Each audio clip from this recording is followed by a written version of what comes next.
क्या सती प्रथा का वास्तविक रूप वही है जैसा आज तक हमने पढ़ा, या फिर कुछ और? सच जानने के लिए इस वीडियो को अंत तक जरूर देखें। अगर सती प्रथा का वास्तविक रूप कुछ और है, तो फिर हमें गलत क्यों पढ़ाया गया और हमारी किताबों में गलत लिखा किसने? सती प्रथा को जानने से पहले हमें यह जानना पड़ेगा कि वामपंथी इतिहासकारों और लेखकों द्वारा इस प्रथा के पीछे क्या तर्क दिया जाता था और क्या-क्या कारण बताए जाते थे। यह जानना अत्यंत आवश्यक है। सती प्रथा के पीछे जो तर्क दिया जाता है, उसमें पहला तर्क है माता सती का, जिन्होंने स्वयं को यज्ञ की अग्नि में भस्म कर लिया था। इस प्रथा का नाम जिनके नाम पर रखा गया था, वह थी माता सती।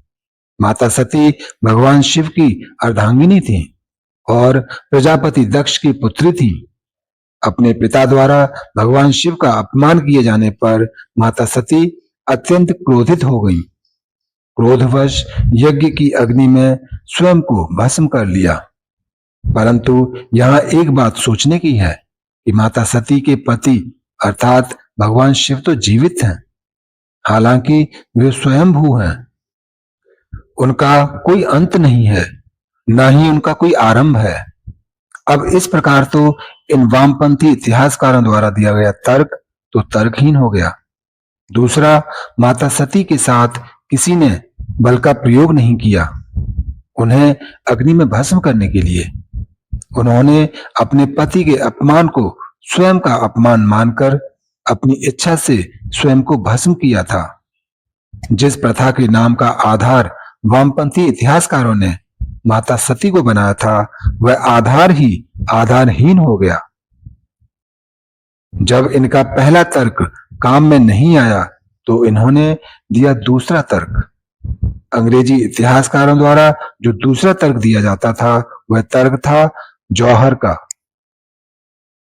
पहले के राजघरानों में जब युद्ध करते समय पति की मृत्यु हो जाती थी, तो पत्नी अपने मान सम्मान को दरिंदे आक्रमणकारियों से बचाने के लिए हवन कुंड में कूदकर स्वयं को भस्म कर लेती थी।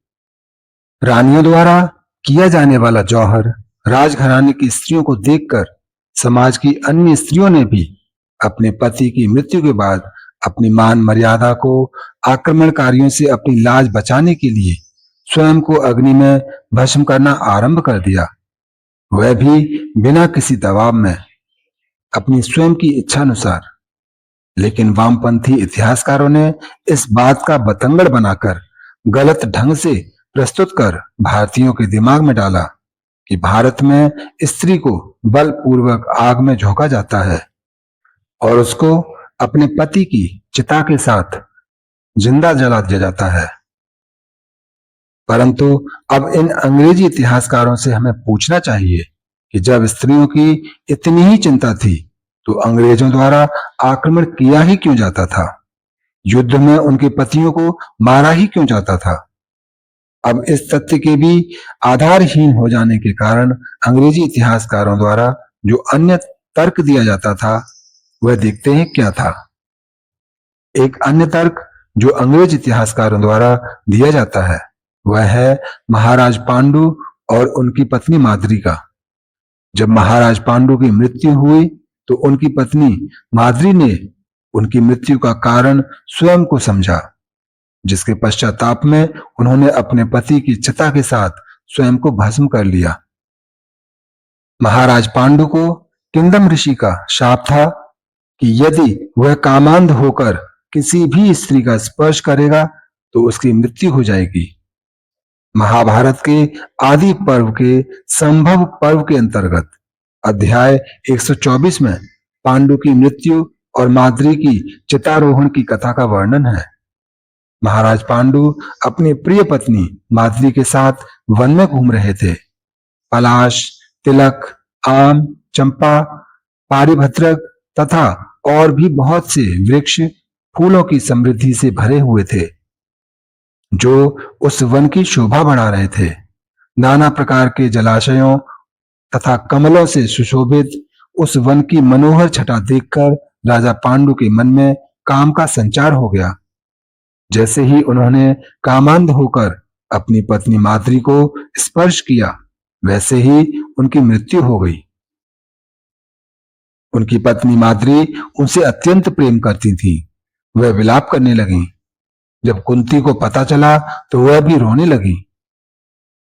तब माद्री और कुंती दोनों ने ही अपने पति के प्रेम के कारण स्वयं को उनकी चिता के साथ जलाने का निर्णय लिया। हमें दोनों के बीच हुए संवाद को देखना चाहिए।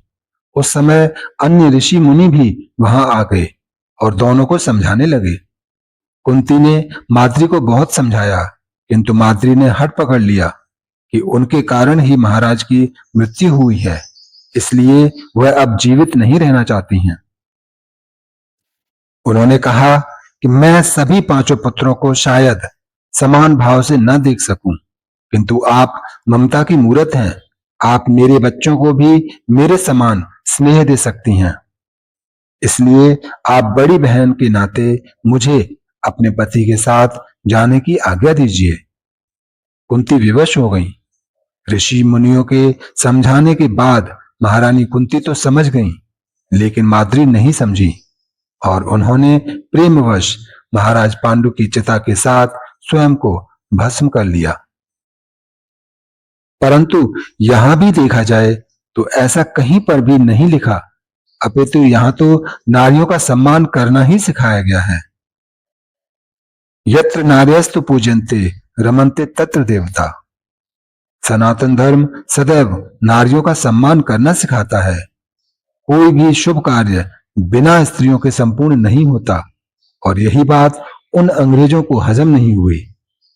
इसीलिए उन्होंने हमारी परंपराओं के साथ विक्षेप कर भारत के लोगों को बताया और उनके मन में सनातन धर्म के प्रति हीन भावना उत्पन्न की। जिन अंग्रेजों के यहाँ विचक्राफ्ट एक्ट 1542 जैसे कानून रहे हैं, जिसके तहत किसी भी नारी को बिना सोचे समझे चुड़ैल घोषित करके जिंदा जला दिया जाता था, जिन अंग्रेजों के यहाँ नारियों को कुर्सी मेज की तरह वस्तु समझा जाता था, प्लेटो जैसे महान दार्शनिकों का कहना था कि नारियों में आत्मा नहीं होती, इसलिए अंग्रेजों के यहाँ नारियों को मताधिकार नहीं था। न्यायालय में उनकी गवाही नहीं सुनी जाती थी। उस देश के नागरिक भारत को यह ज्ञान देते हैं कि भारत की नारियां शोषित हैं। जिस समय अंग्रेजों के यहाँ यह कानून थे, उस समय भारत में रानी अहिल्याबाई, रानी चेन्नम्मा, रानी दुर्गावती जैसी महान रानियां रही हैं, जिन्होंने अपने अपने राज्यों में शासन तक किया है। उस भारत की नारियां कभी पतित नहीं हो सकती। रामायण, महाभारत, मनुस्मृति कहीं भी इस प्रथा का उल्लेख नहीं मिला। ना तो महाराज दशरथ के पश्चात माता कौशल्या, सुमित्रा, कैकेयी ने सती का अवलंब किया, ना ही महाभारत में सत्यवती और कुंती ने इसको अपनाया, अपितु वे राजमाता बनकर गौरव से जीवित रहीं। यह है वास्तविक सती प्रथा का सत्य। आपको वीडियो कैसा लगा कमेंट करके बताइए। वीडियो को लाइक और शेयर करना ना भूलिए।